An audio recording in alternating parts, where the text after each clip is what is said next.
Welcome back. Rivals Runback. Week 2 going on week 3. Husky, how you feeling tonight? I'm feeling good. Ready for this upcoming week. Should be some good matchups. We had maybe not the most close matchups this past week, but as we get into some of these other teams, I think we're going to get some really good series. Hey, teams are just they're trying to figure it out. They're warming up. Some of these teams are just thrown together so they can play. So as teams get more chemistry, I think we'll see some closer matchups. Is the hope? We'll see. But nonetheless, agenda for tonight. We'll go over what happened in week 2, the all important power rankings for all 5 roles in the teams, and then cap it off with predictions. So quick and easy stream tonight. We'll see if we can upset some people, or maybe everyone completely agrees that we know everything about all the roles. I personally agree that we know everything, so that's all that matters. Okay. Let's kick it off. Something light. Something light. We'll go with the standings here. All of 2 weeks in. So we have at the top Conduit Omega with their 4-0 overall. Patriots right behind them, also 4-0. New Origins Han Moon in third place. They lost the week 1, came back week 2, and now in third place with a 1-1 record. Brom Lives Matter 1-1 right behind them, and then GCCE and Dude Crew both 0-2 at the bottom of the rankings. Yeah, I mean, Fatalidad does have one game win, so currently fifth. But you know, we could see some movement there. Just looking at the schedule in the first 2 weeks, definitely, Dude Crew 0204, not looking great. But if you look who they faced number one and number two. So if they're going to make a turnaround, it's going to start soon. Yeah, I mean, and we were talking about it earlier. Obviously, we're only 2 weeks in. There's still 5 regular season matches to go. But I mean, from what we've seen, it feels like Conduit Omega and Patriots kind of have separated themselves. Look like the top 2 teams for sure this far into the season. And then third, fourth, who are going to make those other 2 playoff spots? Obviously, a lot of time, and not everybody's played everybody yet. Um, I don't know. I think third and fourth could still be open. You can make the argument for uh, maybe BLM or NOH to lock in playoffs, but uh, I don't know. I mean, if you had to pick who's going to be your top 4 teams that go into playoffs based off minimal information, you dare pick your 4? Yeah, I mean, I like to get a little spicy, so I like those three on the left side of my screen right there. I like Conduit, I like the Pats, I like NOH. That fourth one though, I'm gonna go out on a limb here. I'm gonna say DC is able to get into that number four, and they Okay, bad okay, scheduling at okay. the beginning. That they look bad because they face the best teams, but I think they're going to be able to scrap some stuff together against the other three teams here. Okay. I definitely for sure agree with the 3 on the left side. I think Condo Omega and Patriots both. I'm gonna say the 1 and 2 seeds, depending on either order, depends on how it goes. I'd say a decent chance that they actually play each other twice in the regular season. Uh, so if team goes 2-0 in those series, one of them might drop to like a third or fourth seed. But I think those 2 I'd have as locks going into playoffs. I think New Origins. They looked a lot better week 2 than they did week 1, and I think they as well are going to take up a playoff spot. Um, I don't want to copy with the Duke crew. I think GCCE could also figure something out. I don't know if they're missing uh, a person, if they need to change something, or they just need more time together. I don't think they've played the most as a team together. Of course, Brom Lives Matter. Both of us kind of maybe overlooking them in this conversation, but they didn't look great week 2. Week 1, of course, they won, but it went all 3 games. The real question is who's on their team, who's going to be moving forward playing for them. I don't think they. I guess yeah, they haven't played with the same roster both weeks, right? And then the top lane, I do believe, is going to be officially switched. I just don't know all the information, so you can hear the whispers and whatnot. You can figure out some stuff on your own, the drama and whatnot. But I don't think Walk is going to be playing. So I Doesn't don't look that know. I think overall, Brown Lives Matter. has probably the top to bottom better players, but it doesn't seem like they have yet figured it out. So I don't know. I'm gonna go GCC just to be different, but I think Dude Crew and GCC are real close as a dark horse to sneak into playoffs somehow. And I'll go straight from the standings into the team rankings because I'm pretty sure they're exactly the same order. Easy to make the graphics for you. You just had to change what it says on the top there. So, you know. Yeah, something like that. Something like that. We did have some changes go on. It did end up matching the standings, not on purpose, but obviously with only 6 teams, there's only so many options of how it could have landed. The big, I guess not big far. I'm thinking of players. We'll get to that later. But just a swap here, third and fourth. NOH gonna jump over BLM. BLM losing, NOH taking their win. So I mean we touched on most of the teams already as far as what order they're in. Power rankings makes sense to me. I think I almost swapped DC and GCE just because Dude Crew, like you said, has had the toughest schedule that they could possibly have had, and so it's in theory just up from here. The next at least 3 weeks will be easier for them in theory. So yeah, anything else to touch on in the power rankings? No, I think it's pretty straightforward, pretty simple. Um, just copy paste from the standings. It's hard to argue with the standings. So, those are the results right there in front of you.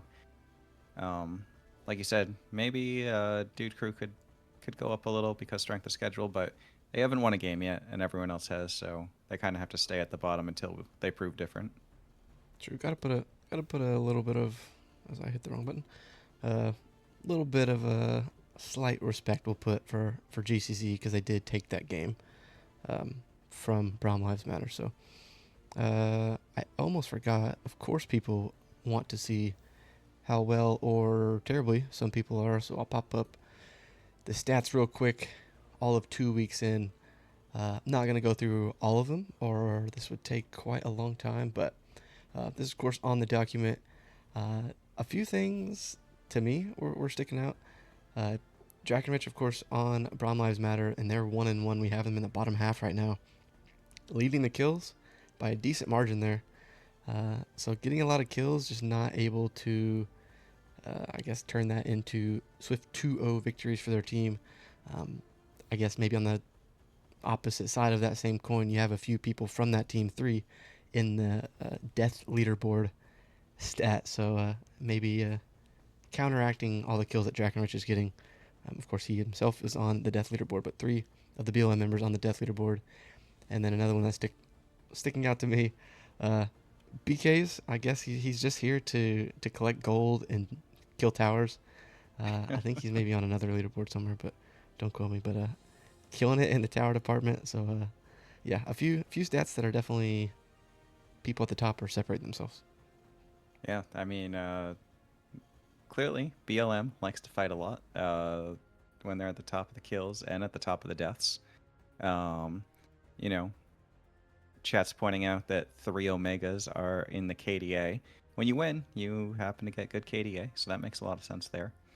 Um, I pointed out last week, but I always try to look for people whose teams aren't doing well and where they are. Joker, still top in damage, number 3 in kills as well. Um, and then the other thing that jumps out to me on that similar, Macho is number 2 in CS per minute. Neither of those teams have been able to get a win, but there is some good performances from individuals, and you can see that on those stats.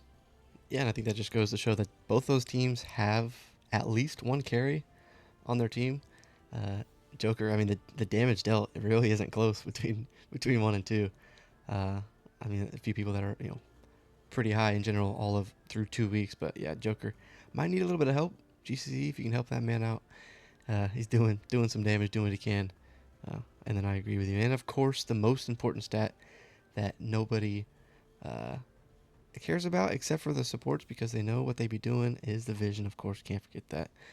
Is it all supports? I do believe it is.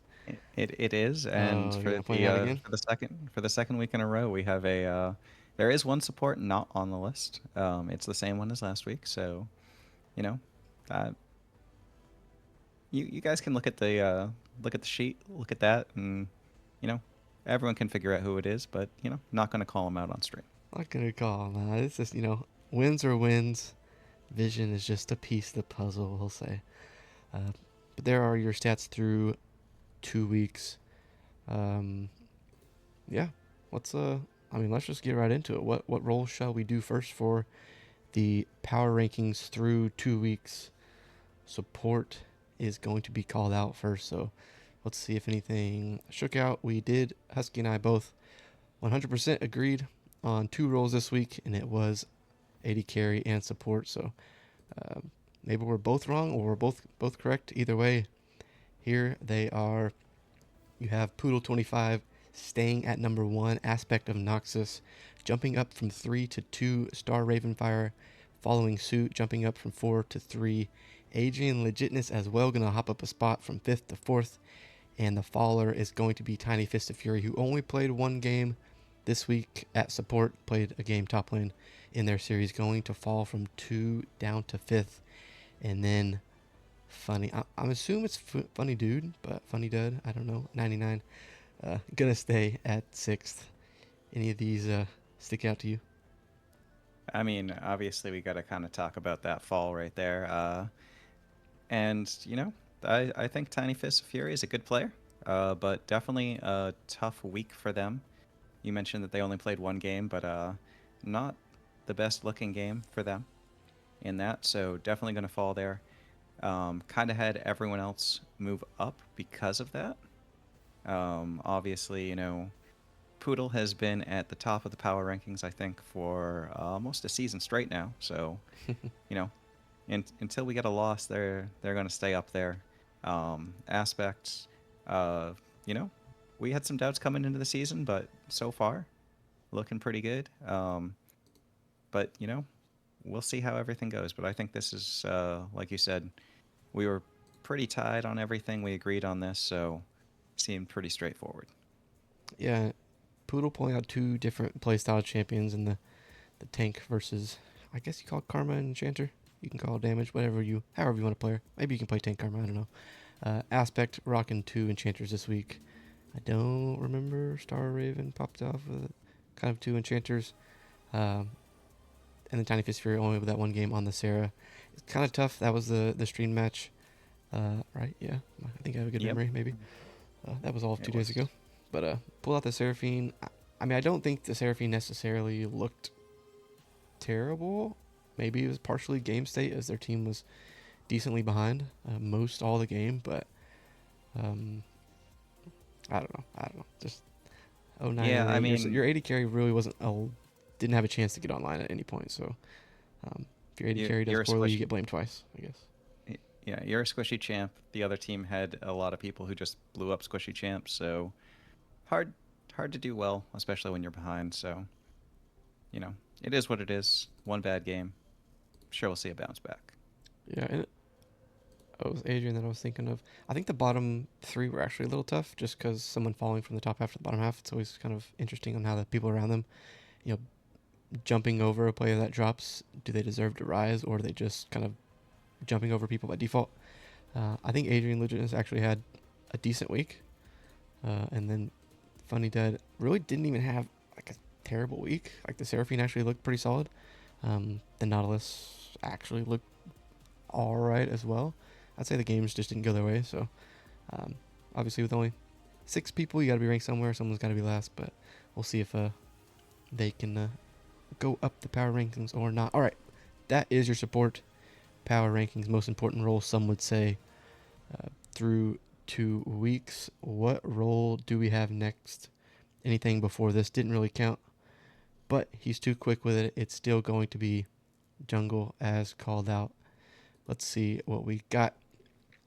We got at 6th place, falling from 5th is going to be Jonicus. And then swapping places with Jonicus is going to be WL Perfect Timer, rising up to 5th. Comma going to drop one spot from 3rd to 4th. Key going to swap spots with Comma. And then Nightmare, not the jungle starter in Rivals League for Condo Omega, So that's why the dash was not ranked at jungle last week. Going to be 2. I think Conduit Omega's starting jungler was 2 anyway. So call it a Yeah. tie. You guys can say that you are equivalent. Who knows? And then Eyesight sticking it out at number 1 once again. Yeah. I mean, we kind of see this a lot, especially in these rankings. The 3 teams that win, most of their team members end up on the left. The 3 that lose, most of them end up on the right. And that's kind of what we see here. I think jungle is definitely one of those where that happens a lot because when your team's winning, your jungle is obviously a pretty big part of that, and it's going to look really good. And when you're losing, the jungle is just going to be really hard to play.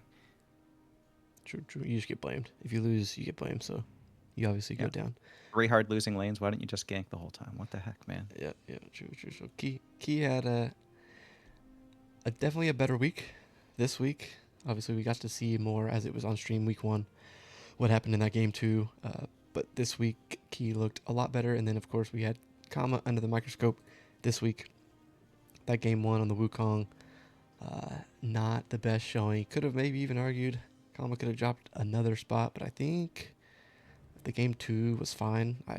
We touched on a little bit on stream that Kane was always an interesting pick in comp. It seems like it's feast or famine usually on those champs. The assassin junglers, and then the swap down there from the bottom 2. I would like to see eventually, one of them hop up, one of them climb. I think Perfect Timer actually had an okay week. Like that's why they jumped Jonicus. The carry Viego looked decent. Obviously, it wasn't enough. Their team actually had more kills, and it was a long game, but they still fell to No Origins. So, and then Eyesight's gonna be tough to jump over the Patriot jungler if they don't lose. Obviously, number 1 and number 2, depending on who, or you can say regardless of who plays jungle for Conduit Omega. Number 1 and number 2 junglers facing off in week 4. So another week and a half to go for that, but he pulled out the staple double tank and the Poppy Maokai. There you have it. There's your jungle power rankings. What shall be next? We have AD carry, mid, and top lane if you're into that kind of thing, and I guess you are, as it's going to be top lane next. Power rankings, Rivals League Split 3, Week 2. Number 1, staying number 1 is going to be BK's. Number 2 is going to be Storm hopping up a spot. Wall Street making their debut in the top lane, going to come in at number 3. Stoic, the top lane sub potential starter. Who knows? We'll have to see. So Stoic played just 1 game this week. Played both games last week. Going to fall from 2 to 4th. Dude Caleb going to jump up a spot and swap spots with Thundermaster, who falls down to 6. I think this was one of the biggest moves out of any positions, right? We only had one person stay the same, and that's the guy all the way there at the top. The top of the top, if you will. So yeah, a lot of movers, a lot of shakers, but as we were talking about, Storm had a pretty good week. We've seen a few seasons of Storm doing very well. Wall Street making their debut did do pretty well against Stoic, so hard to not say that Wall Street is at least above there. And then you got DC and GCCE. When you're not winning games, it's really hard to climb in these power rankings. So those guys down towards the bottom there. Yeah, oddly enough, the 3 teams that won this week in the top 3. I want to say the top 3, at least on this list. Obviously, it depends. We'll see if Wall Street plays again this split and whatnot. It's technically a sub. Same for Stoic. Stoic maybe might have better chances of playing again, depending on how their roster shakes out. But I think, at least on this list, the top 3, there's a pretty decent gap before you get to the bottom 3. At least as of right now, everyone has a chance to still climb and whatnot.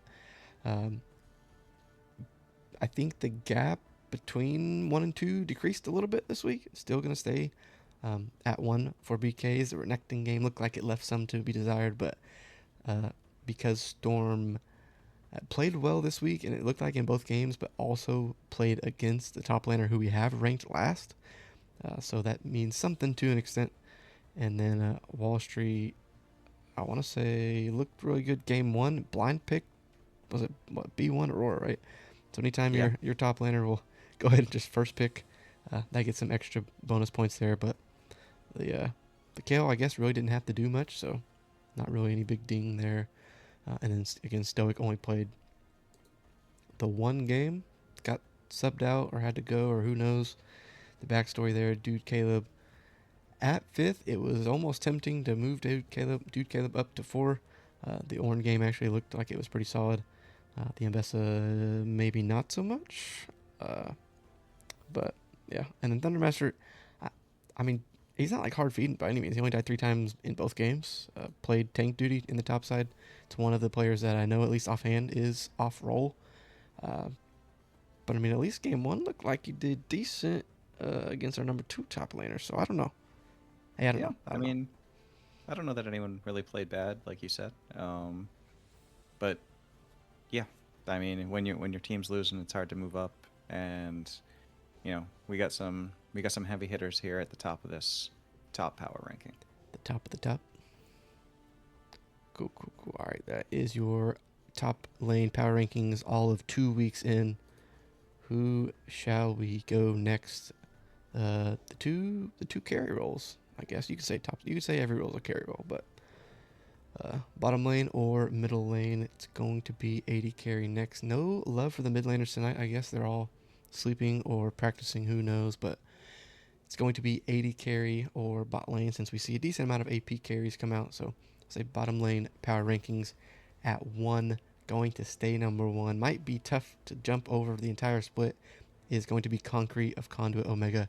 Number 2, going to stay 2, is going to be Intelligence from the Patriots. Jumping back up into the top half, number 3, WL Nike Dragon. Jumping one spot up, Macho 0001 hopping up from 5th to 4th. A similar trend here with some of the BLM players. Neon Sword going to drop from 3rd to 5th. And then WL Sniper going to stay at 6th for GCCE. Yeah, I mean, it's kind of a trend here. We've seen the same two teams in the top two positions every single spot here. Um, but, they haven't lost a game, so there's a reason for that. Um, Nike Dragon had a pretty solid week for themselves. The bounce back from week one. Macho, didn't get the win, but looked pretty solid down there. Um, had a pretty good Mel game, which is one of their champs, and then not a bad Caitlyn game either. Both positive KDAs, so feel good about that. Neon Sword, we saw that on stream. Rough week. And for my guy Sniper down there, um, you know, definitely saw some promise, but unfortunately going to stay sixth. Yeah, Sniper really didn't have a bad week. Wasn't hard feeding or anything like that. I don't have the damage charts offhand and whatnot, and maybe it's also a comparison as well, as Nike Dragon had a very solid week on the Lucian and Vayne, I think. Yeah, So some good yeah. pairings there in the bot lane that could really pop off as the game goes on. So it looks like he did well. So Sniper gonna stay at 6. Neon dropping. Maybe if Neon was lower, Sniper could have jumped, but since Neon was at 3rd already, just gonna drop to 5th. Of course, was under the microscope this week. Had 2 games of the scaling carry champs in Jinx and Smolder. So if your team loses and gets behind early, and it's kind of not the closest of series, those scaling champs really don't have a chance to make an impact. So they kind of played too wide. Neon fell, and then I don't remember, but I want to say this is the highest that, at least this week, that a Dude Crew player is ranked. And I Yeah, guess yeah. notably the place for the currently last ranked team and is above a team that has a win. So Macho has kind of been, even preseason, so we've done this 3 times now, right? Macho's been a tough one to rank. Teams in last place hasn't won a game yet, but Macho is putting out damage and doing what they can, really, given the circumstances, of course, against the top two people on this list. So getting the nod as going up to fourth. And then don't Yeah, want to. and Oh, go ahead. Go. I was just gonna say, I was talking about it a little bit earlier in banter chat, I believe, but for me, I think this is probably the hardest role. All of these players had pretty good weeks. It just feels bad to have Macho and Neon Sword in the bottom, in the bottom three here. They're actually the best two CSers in this whole league, and they're going to be fourth and fifth. But when you look at one, two, and three, it's just, man, this role is so stacked right now. Yeah, we've been saying it since the beginning. It's going to be a tough role, especially I think to crack the top two here. We'll see if anything ends up shaking up as all the teams actually play each other. Some teams have had easier schedules. Some teams have had the hardest schedule. Uh, so we'll have to see. It looks like Concrete and Intelligence both pulled out the silver this week. Maybe that's the sneaky tech uh, to be ranked high in the 80 carry power rankings. I don't know. Not leaking any strats, but heard it's a super hard champ to play. Uh, Yeah, and really difficult. all right, there are your bottom lane power rankings. That means last but not least, or maybe it's least depending on who you ask, is going to be your mid lane power rankings. Number one, jumping up from third, going to be the Lord JK of the Patriots. Number two, making their mid lane debut, usually the top laner for Condo Omega, is going to be Roy at third. Drakenrich falling from second. CNG Joker, the damage leader in the league, going to stay at four. Pandorum and Full Shield going to swap spots. Pandorum jumping up to fifth, and Full Shield falling down to sixth. I mean, this is I think the biggest jump as far as jumping up into the one spot at least. Yeah, I think a couple different things. Obviously, Lord JK had themselves a good week. You got to do that to get number one, but also, Drakenrich was number two and lost, and then the number three player from last week didn't even show up this week. Literally, um, didn't show up in the mid lane at least. True. So it really opened the door, and credit Lord JK because they saw the open door and they ran through it to take that number one spot. True, true. The door got cracked open. Lord JK, you could argue, kicked it in. Had a solid game two last week, I think, and then looked like they really popped off in both games this week. I mean, played some scaling champs, but still, at least after action report, looked really solid.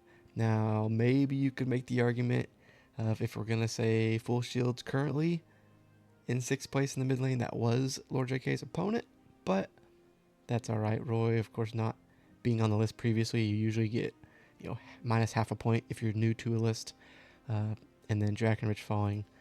Uh, I don't know, man. Like out of lane, Drakenrich has to be one of the best mid laners. I think definitely top half still in lane, but the early game, some of these times he like that game one. I mean, had to Yeah, have gotten charmed 8 times. It I think was Roy got first blood in a solo bolo twice in both games. So yeah, it was like his Drakenrich just kind of dug himself a hole. I mean, climbed back for what he could on that Annie in that game one. Just popping people 100-0, but it's all digging that hole early was really a reason that they got dinged just one spot. Uh, Joker, I don't. It might just be a product of the environment as far as the team being 0-2. It's tough to jump for any role up into the top three if your team has 0 wins. You saw that on every single role. But I mean, and of course, regardless of who plays for Conan Omega, it looks like uh, Drakenrich, Lord JK, Roy, or Nightmare. That's a tough room to jump any of those players. So fourth, I think, is closer to third than it is fifth at this point. So Joker doing what he can, just hasn't became fruitful yet. And then a little bit, I'll give a little bit of love down there to the bot lane. I mean, or love, I'll say recognition, maybe attention. That's what I was looking for. Yeah, Okay, okay. Full Shield had a tough showing. I'd say pulled out an 80 carry mid. I always like mid laners that can do that. Didn't really seem like it worked out, unfortunately, this week. Dropped an 0-3 on the Tristan and 1-6 on the Victor. But trying some things there. They're gonna fall down to 6 because of that, and then Pandorum pulling out the staple Cho'Gath again in the mid lane. Looked like it was okay, at least as far as their stat line and their CS, but I don't think was able to make that much of an impact on kind of that slow, tankish player or champion in the mid lane. Uh, did jump up the spot. I think it was mainly because of that second game on that Swain. So the 2-1-12 stat line looked really good in their 2-0 victory this week. So Yeah, I mean, I'll say this about Pandorum. Doesn't play the flashiest champs that get you up on the tier list. But if you need someone to eat 3 mid bans, it has happened. Both games he's played in game one, it's just ban mid, ban mid, ban mid. You got to get some respect on this guy if right away he's getting put on his 4th, 5th champ, That's just kind of crazy.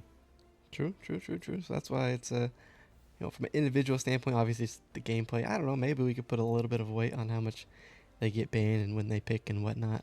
Maybe that sneaks in there a little bit sometimes. But uh, if your team's winning, obviously they won this week, and of course if you're eating bans, you can just point to the rest of your team and say, "Hey, I'm gonna be 5th and 6th all split so that we can win games and y'all can be ranked higher," because they're just getting banned out. So that's a strategy. Doesn't look like it worked out this week against them, but I guess it did week 1. So we'll see if teams keep that strategy going forward. Okay, mid lane power rankings are done. That is all of the player rankings. Quick and easy for that. That must mean all we have left, Husky, is what's happening this upcoming weekend. Yeah, As we got our predictions. we got week 3 matchups. It's going to be Dude Crew versus New Origins Han Moon. I believe that's going to be our stream series, right? Yep, I think so. And then Braum Lives Matter versus Patriots and GCCE versus Conduit Omega. We'll see if they're going to stream theirs again. GCC streamed their last match. We'll see if they do it again. But I believe Dude Crew versus New Origins Han Moon is our streamed matchup this week. All right, Husky, what are you thinking? Pick a match. I like, I like being original and going top to bot. I mean, Okay. So let's start off with Fatalidad and Conduit Omega. Um, I know who I got for that one, but you got anything spicy for me, CB? It's one of those where I can't go against Conduit Omega regardless, I guess, of who's playing until proven otherwise. So uh, I don't know. I'm just gonna rock a easy answer. It's gonna be 2-0 Conduit Omega, and it's more because it's them, not as much of a knock on GCCE. They just have a tough matchup this week. All right. You know, maybe, and hear me out. Uh, the week after this, Patriots Omega. The 2 undefeated teams going head to head. This might be a trap week. They're looking ahead. They're Okay. trying to say, let's get ready for the Patriots. We don't need to worry about these Spanish guys over here. And maybe they trip up. Now, I don't think that's what's going to happen. It sounds What like you could think it's gonna happen? happen. Sounds like it needs I I I got 2-0 Omega in this one. Okay. 2-0 Omega, but it's not impossible for GCC to figure something out going into week 3. We'll see. I'm always good for anybody to pull an upset. We'll see if it ends up being them or not. So it looks like we agree there. Our next matchup going to be Braum Lives Matter versus Patriots, the 2 red, white, and blue teams. Uh, this one, if you asked me before the split started, I would say it's going to go 3 games, and I'll toss a coin on who's going to take it. But knowing what we know, as far as us, seeing what's happened the last 2 weeks, and obviously the question marks around who's going to be playing for Braum Lives Matter, I'm just gonna stick the trend on going for the team on your screen on the right side. So I'll go Patriots, and I'm just gonna go 2-0. Okay, okay. Remember that trap thing that I was just talking about? Okay, yeah. That's a two-way street here. Patriots, they wanna gear up for Omega here, and you know, they just watched the stream last week. They saw Braum lives on stream. They go, those guys didn't look very good. We don't even need to care. We don't need to practice. We don't need to study. We don't need to scout. Let's get ready for Omega. Maybe they overlook this undefeated team from last split. Uh, so with that all that being said, I got Patriots 2-0.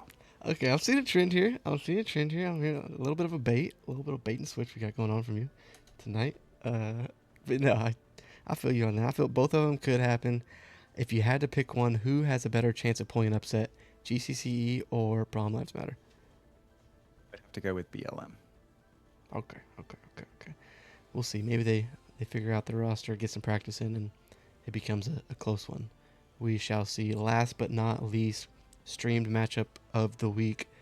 Dude Crew, who is currently in last place, versus New Origins Han Moon, who is in third place. This one I have as being the closest of the week. Uh, it's tough. I think I have, and I'm gonna stick with it. I'm gonna stick with it. So I'm gonna go 2-0 for New Origins, but Okay. but this one I think Dude Crew, if they're gonna show some life, this is a good team to do it against. You had the toughest week 1 and 2 against the top two teams. Now you can argue New Origins is right behind those two teams in that third spot. And they looked a lot better week 2, New Origins. But Dude Crew, it feels like they're close to being a team that can make the playoffs. So if they can figure something out, I think they definitely have a chance. I think it might be 2 close games, potentially. Uh, but I'm still going to rock New Origins 2-0. Dude Crew has to prove that they can win before I'm going to rock with them. All right. So you're taking the favorite 2-0 in every time. Just go out on a limb Just there. Why betting the don't you? favorites. Uh, I'm gonna mix it up a little bit on this one. I'm not going too crazy here. But I think DC takes one. So I got Hanmoon 2-1 in this one. I think DC is gonna pull out a game though. Okay. Is it going to be the Macho just hard carries, or is it going to be someone else on Dude Crew figure something out to help their bot lane out? No, it's gonna be the Macho hard carry. Okay. You heard it first. You heard it first. Tower dive bot lane, and you will win. Uh, we'll see. We'll get to see on Sunday. That'll be our stream match. So, um, yeah, we'll see if there's any upsets this week or if it's just a clean. This week we had all 2-0s, so I think, right? So, I don't even know if I might have skipped completely over that. Yeah, But yeah, all 2-0s last week. okay, well, in our last 30 seconds here on stream, that I don't think I showed it earlier. Uh, here's what happened last week. Claudio Omega 2-0 BLM, New NOH 2-0 GCZ, and Patriots 2-0 Dude Crew. Definitely missed that. Don't have them in order. That's all on me. Blame production. But yeah, we kind of touched on it. We'll see if we get 2-0 sweeps across the board this upcoming week. But yeah, Husky. As it's gonna throw it to a forced ad break. I think we got through everything just in time. What else do you have for the amazing people out there? Yeah, I mean, it's been fun. Looking forward to this week. I think we got pick'ems tomorrow, so make sure that you guys are in on that. Someone's got to win this year. It could be you, could be anyone. Let's find out who's going to be. And then Friday we got the hater report. Going to get some spicy takes again. My DMs are open if you want to get hated on. If you want your team to get hated on, I will not spill the beans on who's feeding me suggestions, but I am willing to hate on anyone. Okay. So leak some insider information. You will stay anonymous, probably. Who knows? We'll see. Just kidding. Okay. Yeah, that's all. That's all we got for tonight. Quick little 45-minute stream, something like that. We will be back with some content this week, as Husky alluded to, and if nothing else, see you again on Sunday night. Take care. Yeah, have a good one, guys.